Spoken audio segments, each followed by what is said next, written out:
They had been clever. Damnably clever.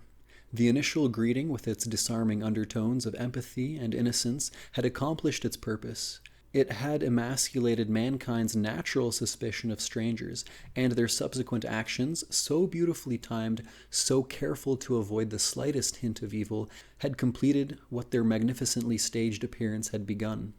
The feeling of trust had persisted. It lasted through quarantine, clearance, the public receptions, and the private meetings with scientists and the heads of government.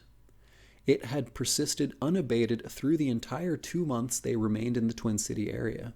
The aliens remained as they had been in the beginning, completely unspoiled by the interest shown in them. They remained simple, unaffected, and friendly, displaying an ingenious innocence that demanded a corresponding faith in return. Most of their time was spent at the University of Washington, where at their own request they were studied by curious scholars and in return were given courses in human history and behavior. They were quite frank about their reasons for following such a course of action. According to their spokesman, Ixtal, they wanted to learn human ways in order to make a better impression when they visited the rest of mankind. Matson read that blurb in an official press release and laughed cynically. Better impression? Ha! They couldn't have done any better if they had an entire corps of public relations specialists assisting them.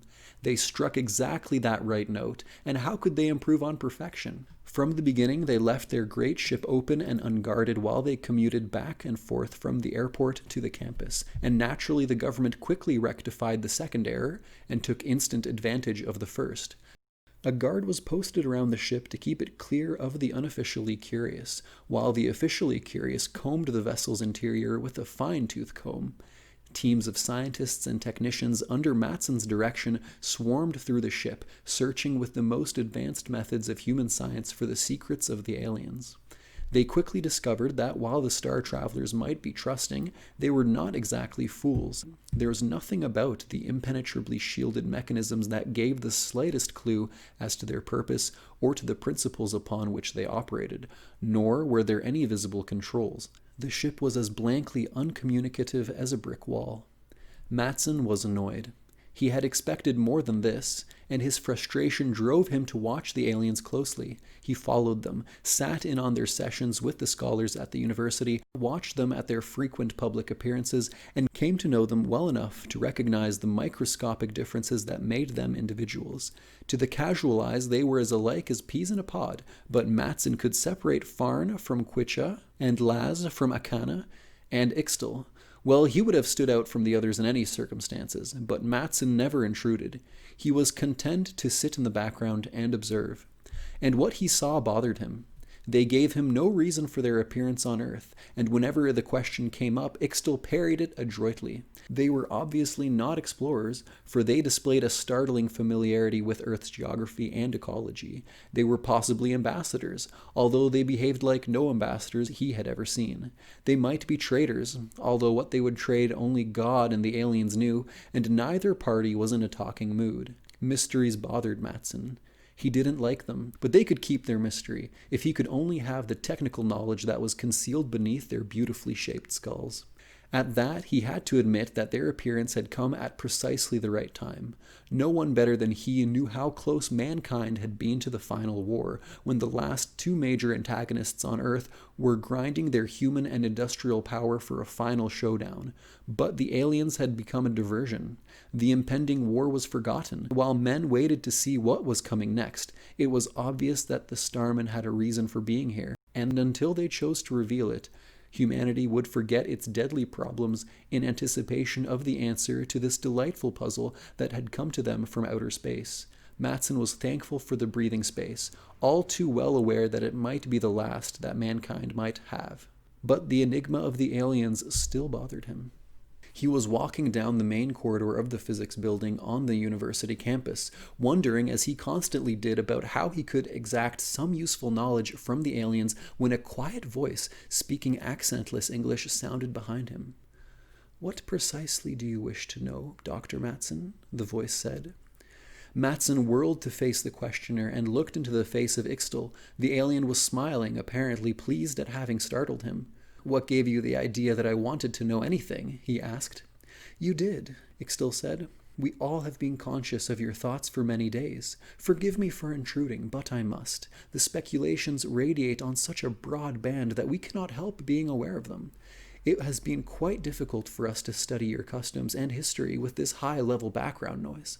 We are aware of your interest, but your thoughts are so confused that we have never found questions we could answer. If you would be more specific, we would be happy to give you the information which you seek. Oh yeah, Matson thought. Of course, it would be to our advantage to have your disturbing speculations satisfied and your fears set at rest. We could accomplish more in a calmer environment. It is too bad that you do not receive as strongly as you transmit. If you did, direct mental contact would convince you that our reasons for satisfying you are good. But you need not fear us, Earthman. We intend you no harm. Indeed, we plan to help you once we learn enough to formulate a proper program. I don't fear you, Matson said, knowing that he lied. Perhaps not consciously, Ixtal said graciously, but nevertheless fear is in you. It is too bad, and besides, he continued with a faint smile, it is very uncomfortable. Your glandular emotions are quite primitive and very disturbing. I'll try to keep them under control, Matson said dryly. Physical control is not enough. With you, there would have to be mental control as well. Unfortunately, you radiate much more strongly than your fellow men, and we are unable to shut you out without exerting considerable effort that could be better employed elsewhere. The alien eyed Matson speculatively. There you go again, he said. Now you're angry. Matson tried to force his mind to utter blankness, and the alien smiled at him. It does some good, but not much, he said. Conscious control is never perfect. Well then, what can I do? Go away. Your range, fortunately, is short. Matson looked at the alien. Not yet, he said coldly. I'm still looking for something. Our technology, Ixtal nodded. I know. However, I can assure you it will be of no help to you. You simply do not have the necessary background.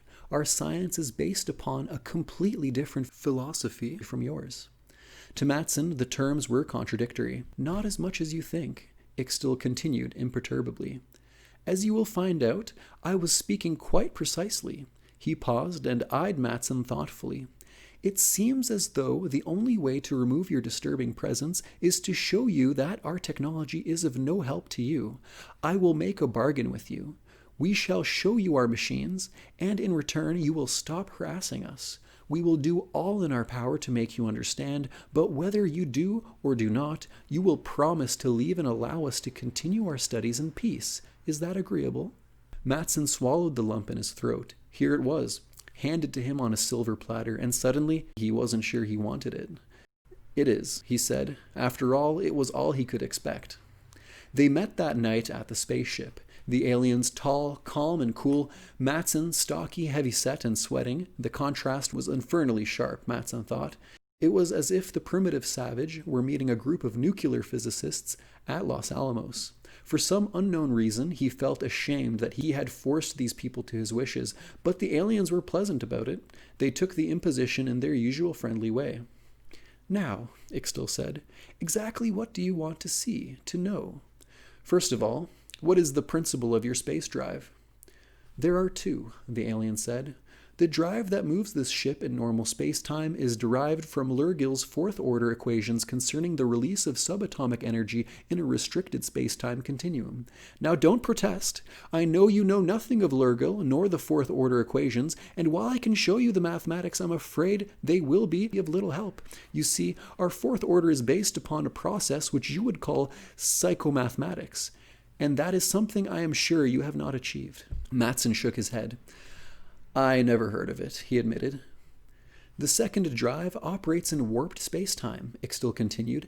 Hyperspace, in your language, and its theory is much more difficult than that of our normal drive, although its application is quite simple, merely involving a position of congruent surfaces of hyper and normal space at stress points in the ether where high gravitational fields balance. Navigation in hyperspace is done by electronic computer, somewhat more advanced models than yours. However, I can't give you the basis behind the hyperspace drive. Ixtal smiled depreciatingly. "You see, I don't know them myself. Only a few of the most advanced minds of Aslan can understand. We merely operate the machines." Matson shrugged. He had expected something like this. Now they would stall him off about the machines after handing him a fast line of double talk. "As I said," Ixtal went on, "there is no basis for understanding. Still, if it will satisfy you, we will show you our machines, and the mathematics that created them, although I doubt that you will learn anything more from them than you have from our explanations." "I could try," Matson said grimly. "Very well," Ixtal replied.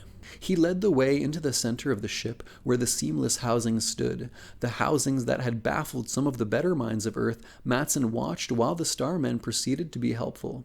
The housings fell apart at invisible lines of juncture, revealing mechanisms of baffling simplicity, and some things that didn't look like machines at all.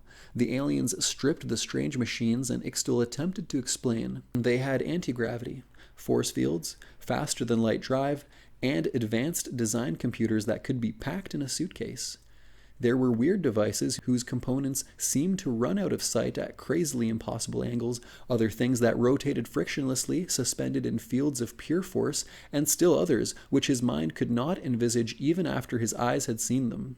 All about him lay the evidence of a science so advanced and alien that his brain shrank from the sight, refusing to believe such things existed. And their math was worse. It began where Einstein left off and went off at an incomprehensible tangent that involved psychology and ESP. Matson was lost after the first 5 seconds. Stunned, uncomprehending and deflated, the wry thought crossed his mind that if the aliens were trying to convince him of his abysmal ignorance, they had succeeded far beyond their fondest dreams. They certainly had. Matson thought grimly as he selected 5 cartridges from the box lying beside him. In fact, they had succeeded too well. They had turned his deflation into antagonism, his ignorance into distrust. Like a savage, he suspected what he could not understand. But, unlike the true primitive, the emotional distrust didn't interfere with his ability to reason or to draw logical inferences from the data which he accumulated. In attempting to convince, Ixtal had oversold his case.